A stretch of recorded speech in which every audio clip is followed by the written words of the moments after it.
नमस्कार मित्रों, मेरा नाम है ब्रजेश मिश्र। मैं ज्योतिष और विज्ञान का छात्र आपका स्वागत करता हूं आपके अपने ही channel scientific astrology with Brajesh Mishra पर। यहां पर हम ज्योतिष को बहुत ही सिंपल, व्यवहारिक और वैज्ञानिक दृष्टिकोण से जानने और समझने का प्रयत्न करते हैं। आज का विषय है मित्रों कि कुंभ राशि पर जो 7.5 चल रही है उसका तीसरा phase, third phase, last phase चल रहा है।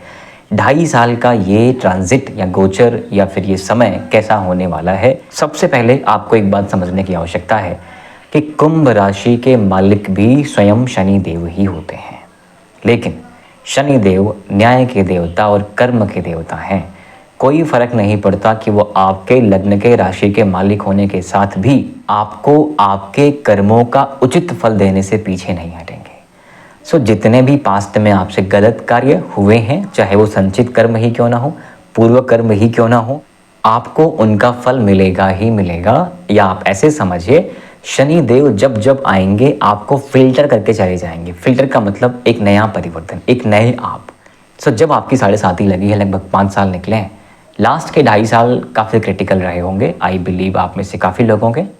अभी शनि आपसे दूसरे भाव में 12वीं राशि में, मीन राशि में गोचर कर चुके हैं और यहीं पर 2.5 साल बिता के ये नेक्स्ट पहली राशि मेष राशि में चले जाएंगे। मैं ये वीडियो रिकॉर्ड कर रहा हूँ जुलाई में, और इसी जुलाई 13 जुलाई को शनि वक्री हुए हैं। वक्री होना मतलब उल्टा माना जाता है ज्योतिष में, फिजिक्स में, विज्ञान में। क्या सही में कोई ग्रह उल्टा गति करता है, उल्टी चाल चलता है? इसका आंसर है कि नहीं। वैज्ञानिक दृष्टिकोण से कोई ग्रह उल्टी चाल नहीं चल रहा है। ये ऐसे समझिए, ये एक इल्यूजन है जो सापेक्ष गति के कारण होती है। अगर आप एक बस में जाते हो, ठीक है, सामने भी एक साइड में एक बस चल रही है, इसको कोई भी गाड़ी आप समझ सकते हैं, कार हो, बाइक हो। 2 गाड़ियां अगर साथ चल रही हैं और एक मोमेंट ऐसा है कि एक गाड़ी तेज बढ़ने लग जाए, तो पीछे वाली गाड़ी, जो बगल वाली गाड़ी है, वो ऐसा लगेगा कि ये गाड़ी पीछे जा रही है, लेकिन ऐसा नहीं है। वो गाड़ी भी आगे ही जा रही होती है, बस आपकी गति के अनुपात में या सापेक्ष गति जो होगी उसकी कम रहती है ना। तो यहाँ खड़े हुए व्यक्ति को लगता है कि वो पीछे जा रही है। एग्जैक्टली यही कंडीशन है। पृथ्वी भी गोचर कर रही है, हमेशा ट्रांजिट कर रही है, चल रही है, मूव कर रही है, सभी ग्रह भी कर रहे हैं। जब सिचुएशन ऐसी आती है कि फला ग्रह सापेक्ष गति में आने के बाद स्लो दिखता है, तो हमें लगता है कि पीछे आ रहा है, पीछे नहीं आता। लेकिन ये इल्यूजन बहुत बड़ा इम्पैक्ट क्रिएट करता है। राहु और केतु हमेशा वक्री होते हैं क्योंकि वो हमेशा इसी इल्यूजन में रहते हैं, और वही इल्यूजन हमेशा जब जब कोई ग्रह वक्री होगा, सूर्य चंद्र को छोड़कर सभी ग्रह वक्री होते ही रहते हैं। तो वो इल्यूजन वाला फैक्टर यहाँ भी एक्टिवेट हो जाता है। इसका अर्थ ये हुआ, आपने कहीं ना कहीं कभी ना कभी सुना और पढ़ा, देखा जरूर होगा कि वक्री होने की अवस्था में सभी ग्रह राहु और केतु की तरह विहेव करते हैं, है ना। तो राहु और केतु मतलब इल्यूजन, छाया ग्रह, छद्म। वो परिकल्पनाएं, संरचनाएं हमें शनि के साथ भी यहाँ पर लगभग 4 महीने देखने को मिलेंगी, 13 जुलाई से लेकर 27 नवंबर के बीच में। जब भी हम क्वांटम फिजिक्स की बात करते हैं, जब भी हम द ऑब्जर्वर इफेक्ट की बात करते हैं, जब भी हम लॉ ऑफ एंटेंगलमेंट की बात करते हैं, तो हमें ये चीज़ अच्छे से समझना चाहिए। लॉ ऑफ एंटेंगलमेंट में एक पार्टिकल यहाँ, एक पार्टिकल कितनी भी दूर इन्फ्लुएंस क्रिएट करेगा। अगर सापेक्ष गति हो रही है, पीछे की तरफ जाता हुआ दिख रहा है, तो हमारा ऑब्जर्वर इफेक्ट बदल जाएगा। इसका अर्थ यह है कि जो सापेक्ष गति करता हुआ वो ग्रह पीछे की तरफ दिख रहा है, उस पीछे की तरफ गति से हमारे जीवन में बहुत सारे परिवर्तन होने हैं। वक्री अवस्था में कारकत्व बल बढ़ेगा, अड़चने आएंगी, काम डिले होंगे। और अगर आपके कुंडली में शनि उच्च का है, तो मान के चलें कि उच्च का ग्रह वक्री होने पर कमजोर हो जाता है। और मैं एक पंक्ति और ऐड करूं कि द ऑब्जर्वर इफेक्ट ये कहता है कि जब एटम को आप देखते हो, उस टाइम पे वो अलग बिहेव करेगा, नहीं देखते हो वो टाइम पे अलग बिहेव करेगा। यानी कि अगर ये पृथ्वी किसी के लिए एटम है, मैं एटम हूँ, आप एटम हो, ये पूरा ब्रह्मांड किसी के लिए एटम है, तो ऑब्जर्वर कौन है आप कल्पना करिए। जो भी ईश्वर आपके मन में आता है, वो ऑब्जर्वर जब इस एटम को देख रहा है तो एटम ऐसा बिहेव कर रहा है। जब वो आंखें बंद कर ले, फोकस डाइवर्ट कर ले, ये एटम कैसा बिहेव करेगा, रहेगा नहीं रहेगा, यू डोंट नो। सो आप ऐसा कुछ कर रहे हो, that means you are being observed every second. इसलिए न्याय के देवता, कर्म के देवता शनि का 7.5, शनि का वक्री अवस्था आपके लिए एक विनम्र निवेदन कृपया अच्छे कर्म करते रहिएगा, नहीं तो आपके प्रतिफल, आपके इंटेंशंस, आपके इमोशंस का भी हिसाब लेने शनि आएगा। ठीक है, तो आइए चलते हैं, घरों की बात करते हैं। कहाँ कहाँ कहाँ क्या दृष्टि पड़ेगी, कहाँ पर शनि बैठे हुए हैं आपके दूसरे घर में। दूसरा किस चीज़ का होता है?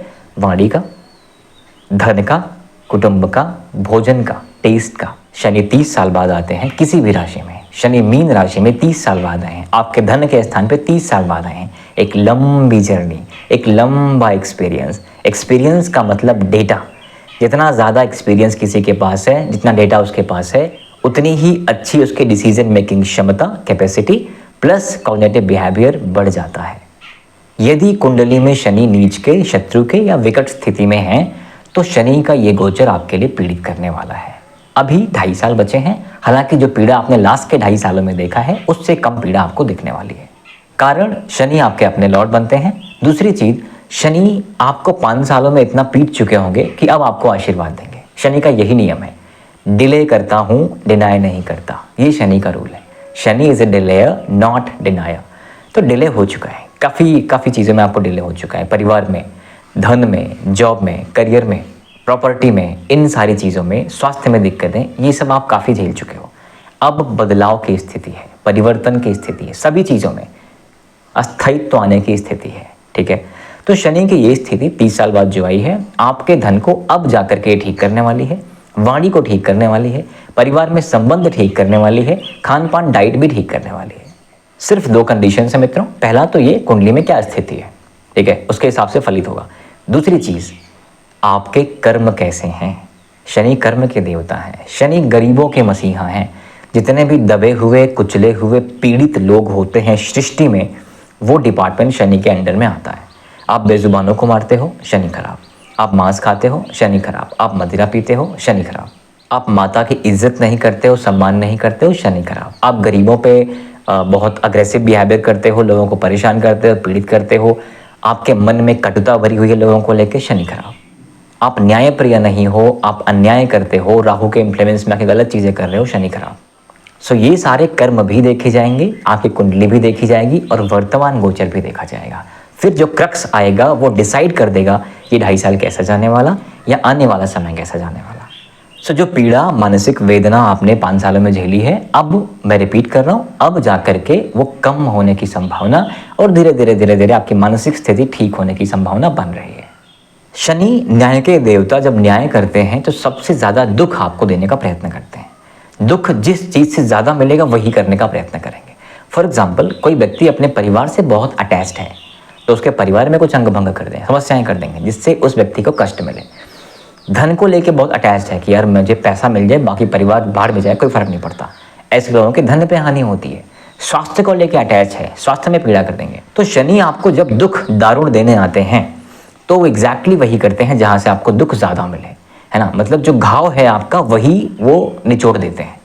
तो अब जो परिवर्तन से आप गुजर रहे हो, इस परिवर्तन के बाद आपके वाणी संबंधित काम, जैसे कोई आरजे है, कोई सिंगर है या कोई एक्टिंग कर रहा है, इन सारी चीज़ों में आपको लाभ मिलने की संभावना बनती दिख रही है। कब से? लास्ट मार्च से ही 2-3 महीने हो गए। धीरे धीरे और स्थितियां बनेंगी ही या अच्छी ही होने की संभावना बनती दिखेगी। शनि की एक आदत, एक पैटर्न कि जाते जाते शनि दे के जाते हैं। तो शनि अब जा रहे हैं आपकी राशि से।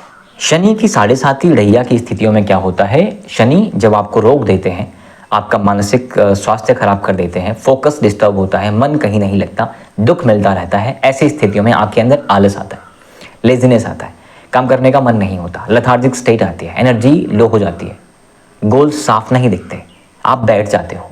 और एग्जैक्टली यही सिचुएशन शनि नहीं चाहता। Shani discipline, hard work, patience, habits का देवता।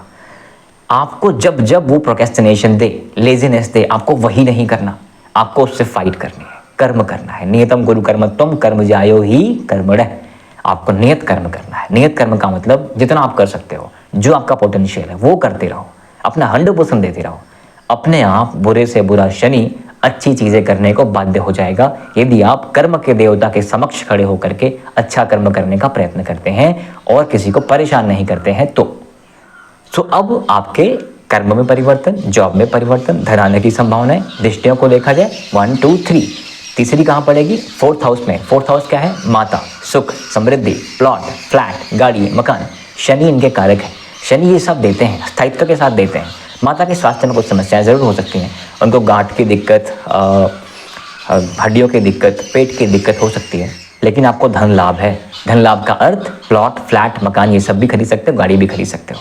7वीं पढ़ रही है 8वें घर पे। 8वां घर परिवर्तन का ही होता है, sudden gain, sudden losses, researches, occult sciences, philosophy, psychology, इन विधाओं में जो लोग इंटरेस्टेड हैं उनके लिए बहुत कमाल का फेज शनि ला करके देगा। और 10वीं पढ़ रही है आपके लाभेश के स्थान पे, लाभ वाले स्थान पे, और शनि जब लाभेश बनते हैं वहाँ पे गुरु की राशि है, कोई ऐसा समस्या भी नहीं है।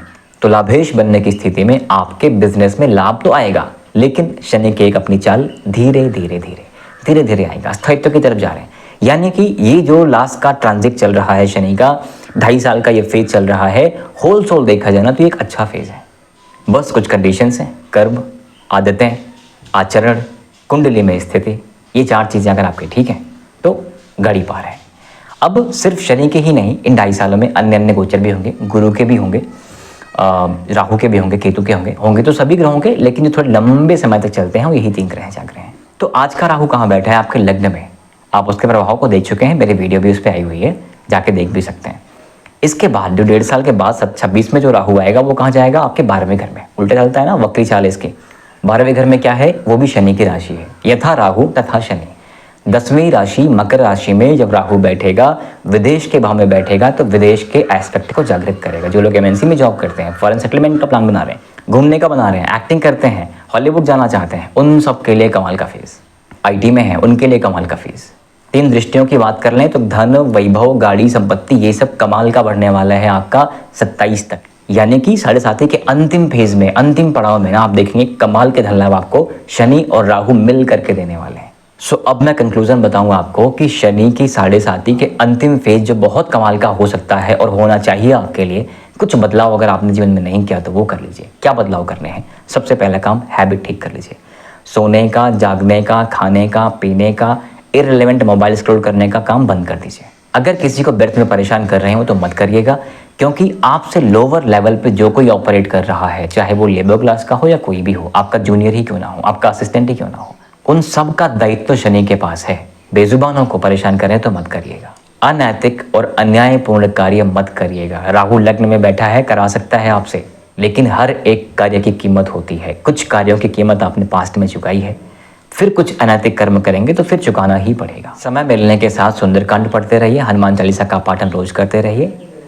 सावन का महीना चल रहा है, भगवान शंकर का अभिषेक जरूर कर लीजिएगा, और भगवान शिव, भगवान सूर्य को रोज सुबह सुबह जल देते रहिएगा बिना कुछ खाए पिए। शनि देव के आराध्य भगवान श्री कृष्ण का एक मंत्र मैं आपको बताता हूँ। ओम कृष्णाय वासुदेवाय हरे परमात्मने प्रणतः क्लेश नाशाय गोविंदाय नमो नमः। इसका वाचन या इसका पठन या इसका जाप जरूर करते रहिए। एक बार कर सकते हैं, एक बार करिए, लेकिन करिए जरूर, आपको लाभ जरूर मिलेगा। ये व्यक्तिगत रूप से मैंने अपनी लाइफ में अप्लाई करके इसका लाभ लिया हुआ है। शनि कर्म प्रधान है, मैं रिपीट कर दूं, नियतम कुरु कर्म त्वम कर्म जायो ही कर्मणे। कर्म पर ध्यान दीजिए, गोल्स बनाइए, कहाँ जाना है वो बनाइए, लिखिए, विजुअलाइज करिए गोल्स को, और उनको डेली चंक्स में डिवाइड करिए। बड़ा गोल है, छोटे में तोड़िए, कल क्या करूँगा, परसों क्या करूँगा, और उनके हिसाब से एक्शंस लीजिए, प्लान करिए, आगे बढ़िए। आप में से काफ़ी लोगों की शादी रुकी हुई है, बस कुछ ही महीनों बाद आपको रिश्ते आने लग जाएंगे, और संभावित 27 के पहले ही शादी आपके होने की संभावनाएं बन जाती हैं। अपनी वाणी पर कंट्रोल रखिए, अपने काम से काम रखिए, अपनी योजनाओं को गुप्त रखिए और आगे बढ़ते रहिए। So I think that's it for now मित्रों। आपके सपोर्ट के लिए बहुत बहुत धन्यवाद। कृपया चैनल को सब्सक्राइब कर दीजिए। मिलते रहेंगे आने वाले वीडियोज़ में। जय श्री राम।